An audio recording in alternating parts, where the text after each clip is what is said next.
Hi guys, welcome back to the Drive Live channel. In today's video I'm going to be talking to you about the Kia EV3 and its charging.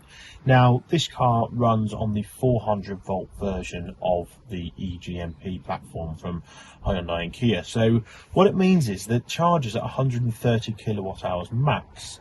And on quite a large battery like this 81 kilowatt hour battery, that doesn't sound like an awful lot, but I can assure you it's been plenty enough in the month that I've had this car. I've had the pleasure of rapid charging, I think 3 or 4 times now on various public chargers, and each time we've consistently hit what's 129 kilowatts. So the car does a very good job at managing itself, but there are also a lot of settings that we can do to really maximize the battery life, the battery health, that sort of thing, with AC charging rather than DC charging. So I thought if we get you guys in, we can show you everything there is to do on the system here, but also on the app as well. So all of your charging settings are found on your EV screen.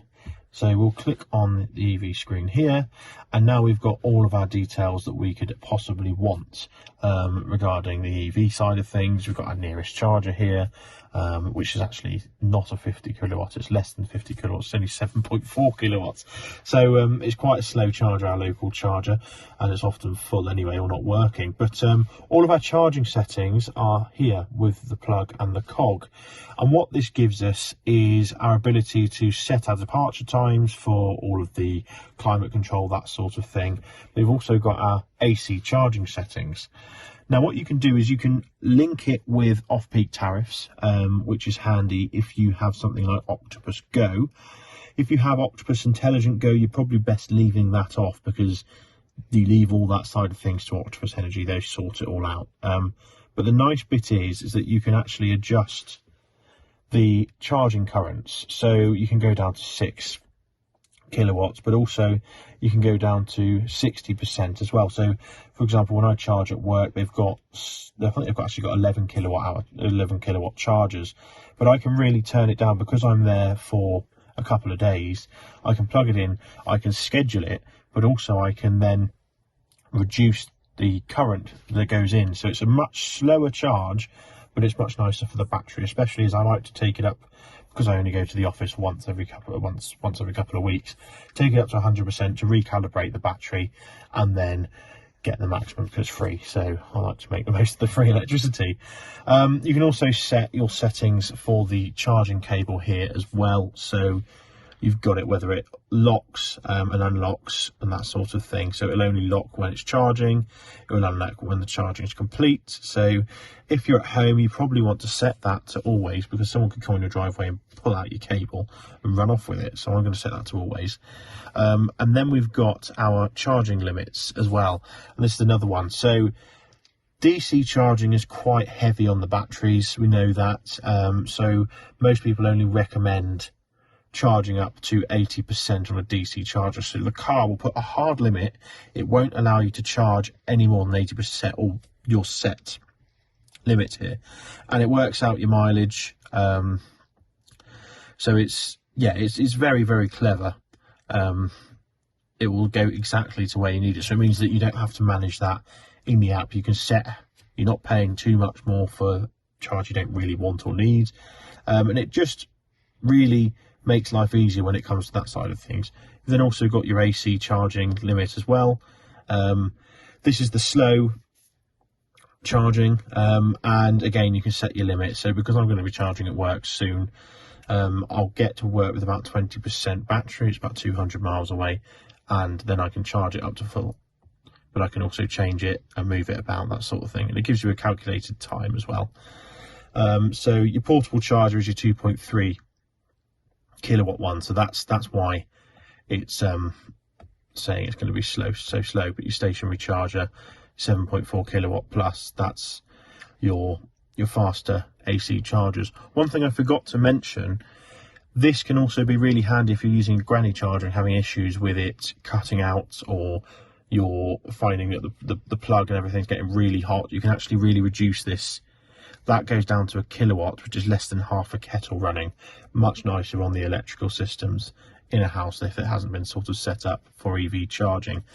But then also you've got your electricity use settings as well. So if you put your car into utility mode or the vehicle to load 3-pin plug, which you've got on the GT Line S, then you can set your limits how low the car will let it run down.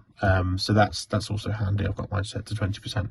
But there's also some bits to show you on the app. You've got all these settings in the app, so let me show you how to get to those. So here we are in the Kia app, and we can control all the settings that I just showed you in the car actually remotely via the EV settings here. Now you can actually precondition the battery, which is really handy if you are going to be charging or you want maximum efficiency. And we'll talk about that in a second as well, because I forgot to mention that earlier. But you can actually schedule your charging, you can start and stop charging, you can set it so it will specifically target a particular percentage rather than the time, that sort of thing. And you can send all of this from anywhere in the world to your car, so it's quite nice really. I managed to condition the battery when I was in Portugal. Didn't mean to, but I was fiddling around on the app and set that. But we've also got all of our charging settings that I showed you earlier in here. So we've got our target charge levels we can adjust. So that's what I do when I'm at work. If I haven't done it already, I'll sit in my hotel room, whack it up to 100% and then let it charge. But what I can then also do is adjust the charging current as well from the hotel room, so that's nice and handy if I haven't done it already. But it just makes things so much easier to be able to have a bit of control over your charging. Now if you're on Octopus Intelligent Go, like I said, the best thing to do, leave all of this off, and the smart charger will take care of that. But when you're out and about, or when you're talking about DC charging, then that's something that you really want to be able to control and not be paying over the odds for. So on the subject of preconditioning, this car will automatically precondition itself. So if I set to this fast charger here in Monmouth, which is about an hour away, as I approach a DC charger, the car will automatically set the battery to precondition, which means that when you arrive, and this is how I've been able to achieve such good charging speeds, it then optimizes the battery temperature. So at the moment we're a little low, we're at 16 degrees. The battery likes to be sort of between 25 and 30 degrees to optimize the charging to get the 429 kilowatts. This would automatically do it. However, if you go through Apple CarPlay or Google Maps or Android Auto, the car won't know to do it. So that's just something to consider, is that it won't precondition itself if you use it. So I find what I tend to do is if I go to a charger, I will set that in the navigation screen here. That means it'll automatically precondition. Now if you want to manually precondition the car, you can do that in the EV settings. I've just got to try and remember how to do it. Oh, here you go. Click on the cog, activate. You can see there it says it's low, so you just press that and the car will now start to heat the battery up, so that it's optimum. You can hear a little fan actually has come on. The vents at the front will close depending on if it's too hot or too cold, and the car will be at optimum temperature to charge at full capacity. So there's a lot you can do on these Kias that really make the whole charging experience much easier. So those are all the charging settings that you've got on the Kia EV3. Like I said, it's pretty comprehensive, all the things you can modify. Obviously, I keep my charge cable in the front here. There's not much else you can really use that front for, so it's handy just to have the cable in there.